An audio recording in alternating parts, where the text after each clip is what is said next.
மேசராசியில் முதல்ல மேசராசியில் பிறந்த உங்களுக்கு இந்த வாரம் உங்களுடைய பொருளாதார நிலைகள். ஸோ ஃபஸ்ட்டு உங்களுடைய ஃபைனான்ஸ் பொசிஷன் எப்படி இருக்குன்னு பார்க்குற போது உங்களுக்கு வருமானங்கள் இருக்குது, செலவுகள் இருக்குது. ஏன்னா ஒவ்வொரு தடவையும் உங்கள் ராசிக்கு 12ஆம் இடத்துல சனி பகவான் இருக்கார். உங்களுக்கு கையில் பணங்கள் இருக்குது, எக்ஸஸாக பணம் இருக்குது, பொருள் இருக்குன்னா வாய்ப்பு இருந்தால் எதுலையாவது இன்வெஸ்ட்மெண்ட் பண்ணுங்கள், நல்லது. ஒருவேளை எங்கிட்ட பெரிய லெவலில் பணம் இல்லைங்கிறவங்களுக்கு ஏதாவது ஒரு செலவினங்கள் என்பது இருந்துக்கிட்டே இருக்கும். எப்பயுமே 12 அப்படின்னாலே இன்வெஸ்ட்மெண்ட்டுன்னு அர்த்தம், அல்லது 12ன்னா லாஸ்ன்னு அர்த்தம். நம்ம ஏதோ நம்மகிட்ட இருக்கிற பொருளை வாங்கிட்டோம் அப்படின்னா தேவையில்லாத செலவினங்கள் வர்றதில்லை. அதற்காக தான் இந்த கருத்தை சொல்கிறது. இந்த வாரத்தில் உங்களுடைய முயற்சிகள் எப்படி இருக்குன்னு பார்க்குறோம். உங்களுடைய முயற்சி ஸ்தானத்தில் ஒரு பக்கம் சூரியன் குரு இருக்காங்க. இருந்தாலும் கூட முயற்சி ஸ்தானாதிபதி பார்த்திங்கன்னா புதன், அவர் 4ஆம் இடத்துல இருக்கிறாரு. அவரும் சனியுடைய நட்சத்திரத்தில் இருக்கிறதுனால பெரிய லெவலில் இந்த வாரம் உங்களுடைய முயற்சிகள் வேண்டாம். ஸோ அப்படியே மீறி பண்ணுறதாக இருந்தாலும் அது நமக்கு பெருசாக சக்ஸஸ்ஃபுல் ஆகுமானா ஆகாது. தேவையற்ற அலைச்சல்கள், மன உளைச்சல்கள் இதுதான் நமக்கு மிஞ்சும். அதனால் எப்பயும் போல ரொட்டீனாக உங்கள் லைஃப்பில் என்ன பண்ணிகிட்ருக்கீங்களோ அதை இந்த வாரம் பண்ணுங்கள். இந்த வாரத்தில் உங்களுடைய ப்ரொஃபஷன் எப்படி இருக்குது, ஜாப் எப்படி இருக்குது, கரியர் எப்படி இருக்குங்கிறத பார்க்குறோம். உங்களுடைய கரியருக்குரியவரும் புதன் தான். அவர் 4ஆம் இடத்துல இருக்குது, சனியோட இருக்கார். ஒரு பக்கம் சனி பகவான் உங்களுடைய சர்வீஸ் ஸ்தானத்தை பார்க்குறாரு. ஆக வேலை இருக்குது, ஆனால் வேலையில் பெரிய லெவலில் நீங்கள் ஒரு அன்சாட்டிஸ்ஃபைடாக தான் இருப்பீங்க. நீங்கள் எந்த செக்டாரில் இருந்தாலும் சரி, கவர்மெண்ட் சர்வீஸில் இருக்கீங்க, ப்ரைவேட் செக்டரில் இருக்கீங்க, இனி ரெஃபிட்டர் கன்சல்ல இருக்கீங்க, எதில் ஒர்க் பண்ணாலும் இந்த வாரம் வேலையில் ஒரு திருப்தியற்ற மனநிலை என்பது உங்களுக்கு இருக்கும்.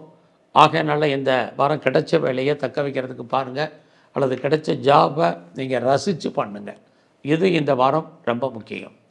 அடுத்தபடியாக இந்த வாரத்தில் நீங்கள் ஏதாவது பிஸ்னஸ் பண்ணிகிட்டு இருந்தீங்கன்னா பிஸ்னஸ் உங்களுக்கு சுமாராக இருக்குது.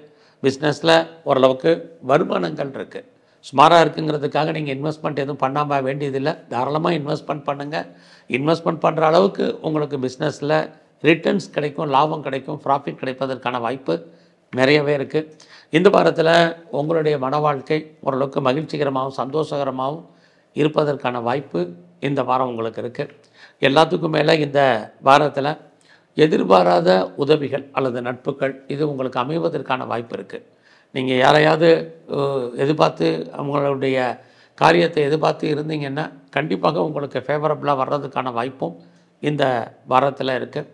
நீங்கள் கலைத்துறையில் இருக்கீங்க அப்படின்னா உங்களுக்கு புகழ், அந்தஸ்து கிடைப்பதற்கான வாய்ப்பு அதுதான் மெயின்.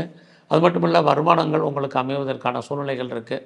எல்லாத்துக்கும் மேலே இந்த வாரத்தில் நீங்கள் ஏதாவது பெரிய லெவலில் ஷேர் மார்க்கெட்டில் ஸ்பெக்குலேஷனில் இருக்கணும்னு ஆசைப்பட்டீங்கன்னா உங்களுக்கு நார்மல் இன்வெஸ்ட்மெண்ட்டே பண்ணுங்கள். நல்ல ஒரு ரிட்டர்ன்ஸ் கிடைப்பதற்கான வாரமாக இந்த வாரம் உண்டு. மொத்தத்தில் உங்களுடைய ராசிக்கு 5ஆம் இடத்துல செவ்வாய் கேது உங்களை அறியாத மகிழ்ச்சி, சந்தோஷம், என்டர்டெயின்மெண்ட்ங்கிறது ஏதோ ஒரு விதத்தில் இருப்பதற்கான வாய்ப்புகள் இந்த வாரம் நிறையவே உங்களுக்கு இருக்குது. இந்த வாரத்தில் நீங்கள் ஏதாவது ஃபர்தராக ஹையர் ஸ்டடி பண்ணணும்னு நினைக்கிறவங்க, ஹையர் எஜுகேஷன் பண்ணணும்னு நினைக்கிறவங்க தாராளமாக பண்ணலாம். பண்ணுறதுக்கான சோர்ஸஸும் நிறைய உங்கள் ஜாதகத்தில் இந்த வாரத்தில் இருந்துக்கிட்டே இருக்குது.